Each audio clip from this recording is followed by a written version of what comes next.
Solar Eclipse. This meditation is a fun story about the solar eclipse intended to take you on a journey in your mind, away from your current stresses and into an easygoing adventure. Come with me as we dive into our imagination. You're feeling a little restless as you can't seem to quiet your mind of all the stresses that seem to be chasing you around these days. The cost of groceries, rent, gas, and everything else for that matter continues to rise.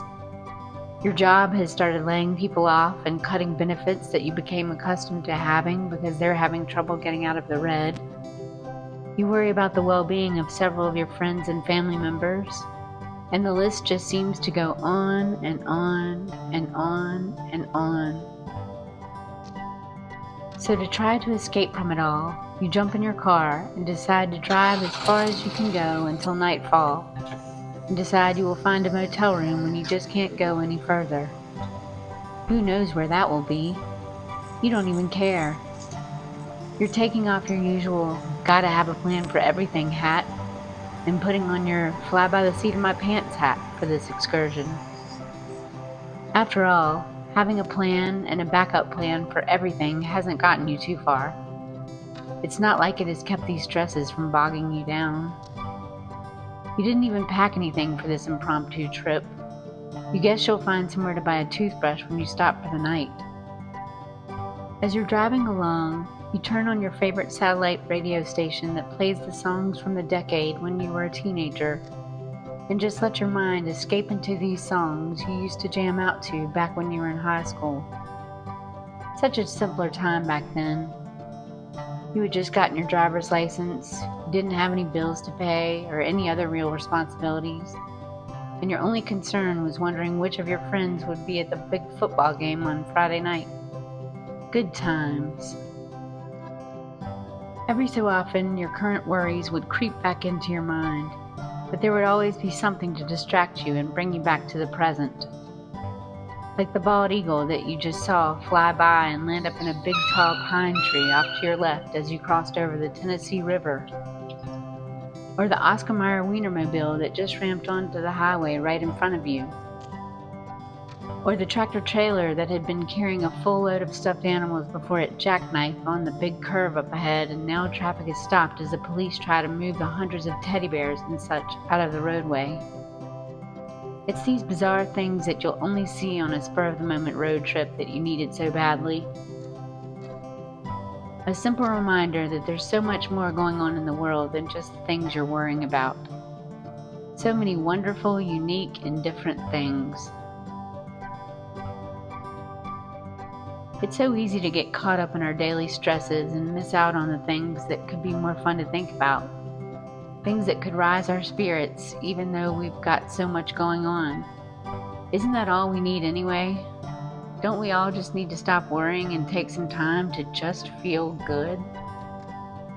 There's always something to laugh about, something to admire, something to make us feel warm inside, and something to make us feel connected to this beautiful world. All we have to do is stop the dismal Ferris wheel we've been riding in our minds for too long and take a look around. Find something that brings us peace, joy, excitement, or the like, and focus on that long enough for our mood to shift to a lighter vibration. Dwell in that feeling long enough for it to stick, then slowly step back into our regular day with that mentality at our forefront. Then we can see how all of that stuff that's been holding us down isn't anything more than a challenge. And now that we've shifted our mindset, we find that we are up for that challenge, that there's nothing we can't overcome and nothing that is worth losing our peace and joy over. All of a sudden, you notice it's getting dark outside. You're thinking, man, I must have really been lost in thought for it to already be getting dark out. You look at the clock and see that it's not even 2 o'clock in the afternoon yet, and there's barely a cloud in the sky, so why is it getting so dark all of a sudden? You're starting to get hungry and decide you need to stop for gas anyway, so you decide to take the next exit and find something to eat. As you're looking for the next exit, the satellite radio starts getting spotty and cuts out. This is weird, you think to yourself. Isn't the whole point of satellite radio so that it doesn't lose signal? You see the exit up ahead and coast off the highway right into the parking lot of a hole-in-the-wall little diner connected to a gas station. The radio has completely gone dead, and it's now almost pitch black outside. What's going on, you think to yourself? Surprisingly, you're not panicking as you typically would in such a bizarre situation. As you're fumbling around trying to find your wallet, the radio starts to sound staticky as if you were tuned into an FM station that you were too far from to get a good signal. You then hear what sounds like an old-timey news flash report coming through, alerting the public to be aware of the solar eclipse as we enter the period of totality. Oh, right. How did you forget? Today is the day of the much-anticipated total solar eclipse everyone has been talking about. That explains everything. You sit back in your seat and laugh at yourself a little for forgetting all about it, and just sit there and take it all in. They say the temperature has dropped by 10 degrees and mention how all the birds have gone silent as they think it's nighttime. How fascinating that something as simple as the moon passing between the sun and the earth at just the right time can cause all of that. Nature has its way of forcing us to stop and take notice, as if to say, "Hey, all you people down there on Earth, stop for a minute and recognize there's something bigger at play than just the things in your head." As I'm contemplating the gravity of the solar eclipse, the static comes back on the radio, and I hear the faint noise of what sounds like a robot calling out 5 numbers. 3, 16, 21, 47, 58, 7. Then the radio goes silent again. All of a sudden, almost as quick as it began, the solar eclipse comes to an end. The sky slowly turns brighter. I can actually feel the temperature starting to rise, and begin to see birds flying out of the trees almost in a frenzy. I feel like I'm walking out of the Twilight Zone. Anyway, I find my wallet and make my way into the diner. There are just a handful of truckers in there, an older woman waitress with the name Alice embroidered on the lapel of her pink and white checked dress, and me.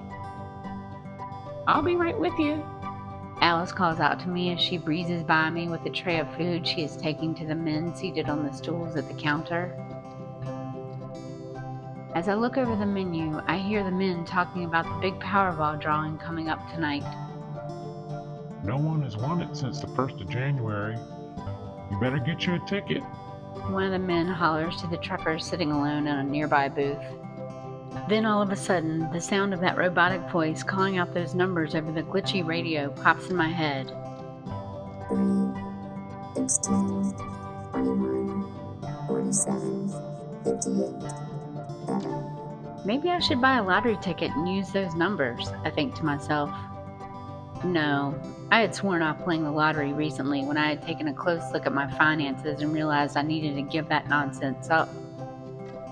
But what if... Maybe I'll just buy that one ticket. After all, it was a mystical, magical set of circumstances that brought those numbers to me. Alice breaks my train of thought when she all of a sudden is standing at my table, pen and pad in hand, rattling off the soup of the day. I place my order and ask her where the restroom is, since it's been about 4 hours and 3 Dr. Peppers since I last went. She points me to a door that connects to the convenience store and tells me it's through there, right past the checkout counter and on the left. I tell her I'll be right back and head for the door. As I'm walking by the man at the cash register of the convenience store, he says to me, "I'll be waiting for you when you get done to sell you your winning lottery ticket." I chuckle sheepishly under my breath as I pass by him. As I walk out of the bathroom to head back to the restaurant, I find myself ordering up a lottery ticket with those robot numbers that have been echoing in my head since I heard them. What am I doing? I think to myself. I wasn't supposed to buy any lottery tickets. But hey, I probably also shouldn't have called out of work to take a random road trip to nowhere either. But here we are. So I cut myself some slack, head back to the diner, enjoy every second of that greasy burger and crispy fries, fill up my gas tank, and head back out on the road. I drove for about 6 more hours that day, found a seedy little roadside motel with 1 room left, slept like a baby, and woke with a renewed sense of self and feeling ready to go home. I made my way back home the next day without a care in the world. That mystical, magical road trip did me a world of good. All of my worries must have flown out the window as I was driving on that highway, because I didn't have a care in the world. Wednesday, I went back to work. Just an ordinary day with the ordinary duties. As I was in the copy room waiting to make some copies of the report I had just completed, I overheard two of my coworkers talking about the Powerball and how they can't believe someone finally won it. The Powerball? I had forgotten all about the Powerball ticket I had purchased when I was out on the road the other day. But they had just said how someone had won it. So as usual, it looks like I had been duped again by the lottery. Oh well, I thought to myself. That's the last one I'm ever buying anyway, so it doesn't matter. Finally, they finish at the copier, so I move in to make my copies. As they're leaving the copy room, I hear one of them say that at least they won $4 because they got the Powerball number right. It was a 7, they said. A 7? Well dang, I guess I'd won $4 too, because that's the number I had picked for the Powerball number. At least I'm ending my lottery career on a winner, I laughed to myself. I make my copies and finish out my day at work. On my way home, I realize I've got to stop for gas and decide I'll go ahead and cash in my ticket. So I pump my gas, grab my ticket out of my sun visor where I used to always keep my lottery tickets all the years I've played it, and went in to claim my $4. I hand the ticket to the cashier and tell her I need to cash it in. So she scans it with the machine and comes back to me empty-handed and says, miss, as she starts to hand me back my ticket. I'm sorry, I say as I grab the ticket from her. I thought my coworker said the winning Powerball number was 7. I guess I should have checked myself. No, she says. The winning Powerball number was a 7. I don't understand, I say. Then she shows me the screen that displays the winning numbers from Monday night's Powerball drawing. I had every single number. I was the jackpot winner. As I tried to process what I was seeing, the nice girl behind the counter says, "You're going to need to go to lottery headquarters to cash that one in." That's all I was trying to say. I thanked her about 50 times as I stumbled back to my car, shaking like a leaf. I can't believe it. All that worrying about money, and now I have more money than I could possibly spend in a lifetime. How did that happen? Oh yeah, I remember. The sky had grown dark, the birds had all gone to roost. There was a sudden chill in the air. It was a solar eclipse. A total solar eclipse.